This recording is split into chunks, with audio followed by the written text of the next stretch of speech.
प्रिय दर्शकों नमस्कार। किसी भी मंगलवार के दिन किया गया एक छोटा सा उपाय करवा सकता है आपके बच्चों का विवाह। यदि आपके बच्चों की शादी में लगातार देरी चली हुई है, बहुत ज्यादा कोशिश करने के बावजूद भी कहीं पर भी शादी के लिए रिश्ता फिक्स नहीं हो पा रहा है, बनती बनती बात भी बिगड़ जा रही है, आप बहुत ज्यादा परेशान हो गए हैं, तो ये कार्यक्रम आपके लिए है।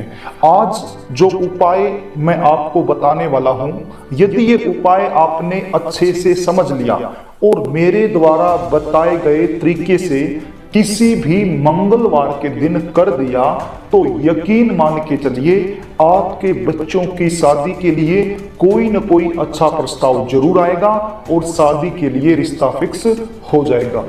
प्रिय दर्शकों, ये उपाय कोई भी कर सकता है।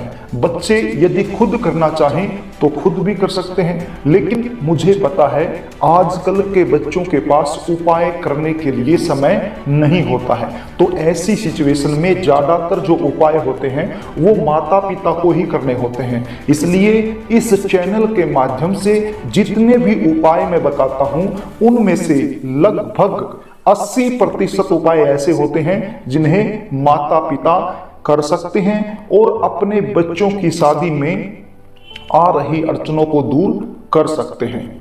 बहुत सारे बच्चे मुझसे मिलते हैं, मैं जब देखता हूं बच्चे दिखने में भी सुंदर होते हैं, अच्छी खासी जॉब भी कर रहे होते हैं, या फिर अच्छा खासा बिजनेस उनका होता है, अच्छा बैकग्राउंड होता है, अच्छा परिवार होता है, सब कुछ सही होते हुए भी शादी में लगातार देरी बनी रहती है। इसका कारण क्या होता है? जन्म कुंडली का सप्तम भाव जब पाप प्रभाव में आ जाए तो विवाह में लगातार देरी होने वाली कंडीशन बन जाती है। रिश्ते आएंगे, बातें चलेंगी, लेकिन कोई भी बात, कोई भी रिश्ता सफलता तक नहीं पहुंच पाएगा, बीच में ही ब्रेक हो जाएगा। और कई बार यदि रिश्ता पक्का हो भी जाए तो एंड में जाकर के कोई न कोई ऐसी बात निकल कर सामने आएगी जिसके चलते रिश्ता टूट जाएगा। कभी लड़की वाले मना कर देंगे, कभी लड़के वालों की तरफ से ना हो जाएगी, अब देखने वाले आएंगे, देख कर चले जाएंगे। हमें ऐसा लगेगा कि अब की बात तो बात पक्की हो जाएगी, लेकिन किसी भी प्रकार का पॉजिटिव रिप्लाई सामने से हमें मिल नहीं पाता है, हम इंतजार करते रहते हैं। प्रिय दर्शकों, कई बार तो ऐसा होता है रिश्ते तो बहुत आएंगे लेकिन अनाब शनाब रिश्ते आएंगे, कोई भी रिश्ता आपके लेवल का नहीं आएगा, और जो भी रिश्ता आपके लेवल का आ गया वो पक्का नहीं हो पाएगा। यदि आपके साथ भी कुछ ऐसा ही हो रहा है तो आज चिंता करने की आवश्यकता नहीं है। जो उपाय मैं आपको बताने वाला हूं, इस उपाय को आपने अच्छे से समझ लेना है। कार्यक्रम को आगे लेकर के चलो, इससे पहले आपसे निवेदन करना चाहूंगा, यदि आप चैनल पर नए हैं और अभी तक आपने इस चैनल को सब्सक्राइब नहीं किया है, तो विवाह से रिलेटेड नई नई जानकारियां प्राप्त करने के लिए अभी इस चैनल को सब्सक्राइब कर लीजिए और बेल आइकन को भी प्रेस करके रखिए, ताकि हमारी इसी प्रकार की नई वीडियो का नोटिफिकेशन आपको मिल सके और वो वीडियो आप आसानी से देख पाएं। प्रिय दर्शकों, अब आप उपाय सुन लीजिए, इसको थोड़ा सा ध्यान से सुन लीजिए। ये उपाय आप किसी भी मंगलवार के दिन कर सकते हैं। वैसे तो दिन में किसी भी समय ये उपाय किया जा सकता है, लेकिन सुबह के समय यदि ये उपाय कर लिया जाए तो अति श्रेष्ठ है। तो किसी भी मंगलवार के दिन सुबह के समय ही कोशिश कीजिए ये उपाय करने की। ये उपाय करने के लिए आपके पास क्या सामग्री होनी चाहिए और किस विधि से करना है, इसको भी ध्यान से सुन लीजिए। आपके पास मसूर की दाल होनी चाहिए। मसूर की दाल समझते हैं, कहीं पर इसको मिश्री की दाल भी बोल देते हैं, कहीं पर इसको मसूर की दाल बोलते हैं। मैंने स्क्रीन पर फोटो दिखाया है, आप इस फोटो में देख लीजिए और इसकी पहचान कर लीजिए कि मसूर की दाल कैसी होती है। तो इसी प्रकार की मसूर की दाल आपने लेनी है, ज्यादा नहीं लेनी, थोड़ी सी लेनी है और उसका आटा बना लेना है। अब आटा कैसे बनाओगे? आपके घर में मिक्सर होगा, मिक्सी होगी, उसके अंदर इसको आप पीस लीजिए, इसका आटा बना लीजिए। जिस प्रकार से गेहूं को पीस कर आटा बनाया जाता है, जिस प्रकार से चने की दाल को पीस करके बेसन बनाया जाता है, इसी प्रकार से मसूर की दाल को पीस कर इसका आटा बना लीजिए। कितना सा आटा? जिसकी सहायता से एक रोटी बन जाए, बस इतना सा आटा बना लेना है। और उसको गूंथ कर आपने एक रोटी बनानी है। क्या बनानी है? एक रोटी बनानी है। और रोटी भी कैसी बनानी है? एक साइड से थोड़ी सी कच्ची हो और एक साइड से पूरी पकी हुई होनी चाहिए, यानी कि कच्ची पक्की रोटी आपने तैयार कर लेनी है। कच्ची पक्की रोटी तैयार कैसे होगी?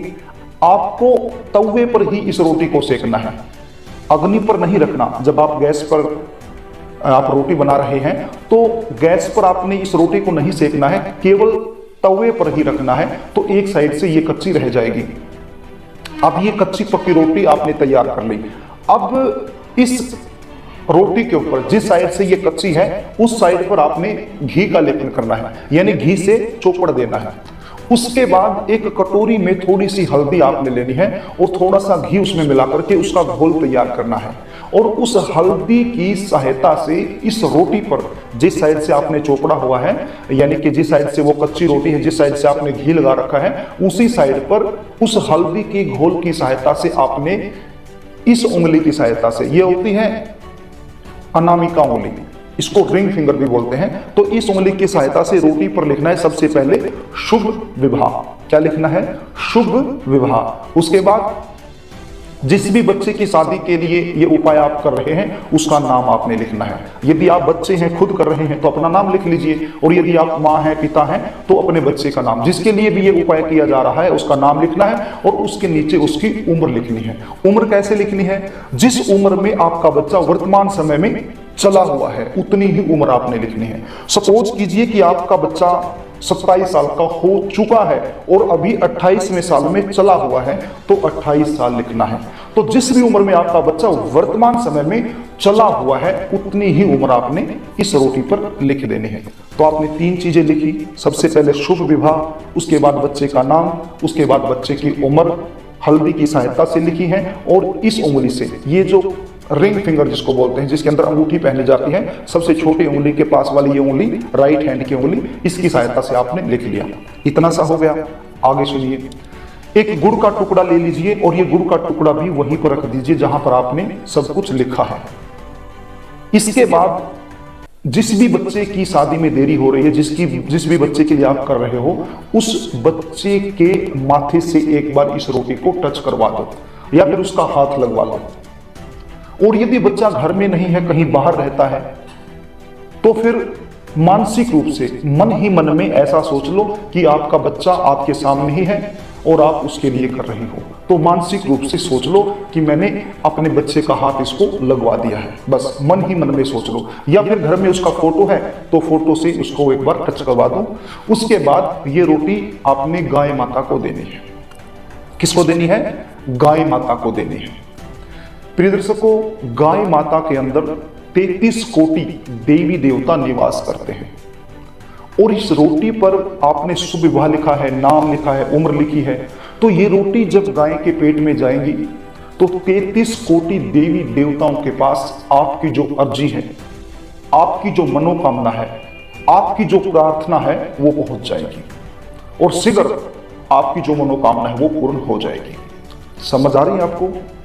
किसी भी मंगलवार के दिन ये उपाय शुरू कर दीजिए और 7 मंगलवार लगातार ये उपाय कर दीजिए। यदि बीच में कोई मंगलवार छूट जाता है किसी कारण से, तो भी चिंता करने की आवश्यकता नहीं है। उस मंगलवार को जो छूट गया है उसको गिनती में नहीं लेना है, आगे एक मंगलवार और बढ़ा देना है, यानी कि टोटल 7 मंगलवार आपने ये उपाय करना है। बड़ा आसान उपाय है और बड़े ही आसान तरीके से मैंने आपको बताने की, समझाने की कोशिश भी की है, और आशा भी करता हूं आपको समझ में आ गया होगा। यदि फिर भी समझ में ना आया हो तो इस वीडियो को एक बार दोबारा से फिर देख लेना, आपको अच्छे से समझ में आ जाएगा। प्रिय दर्शकों, यदि आपको कार्यक्रम अच्छा लगे तो इस वीडियो को लाइक कर देना, शेयर कर देना, कमेंट भी करना, और यदि आप मुझसे लगातार जुड़े रहना चाहते हैं तो चैनल को सब्सक्राइब जरूर कर लेना। आज के लिए बस इतना ही, कल फिर मिलेंगे, तब तक के लिए नमस्कार।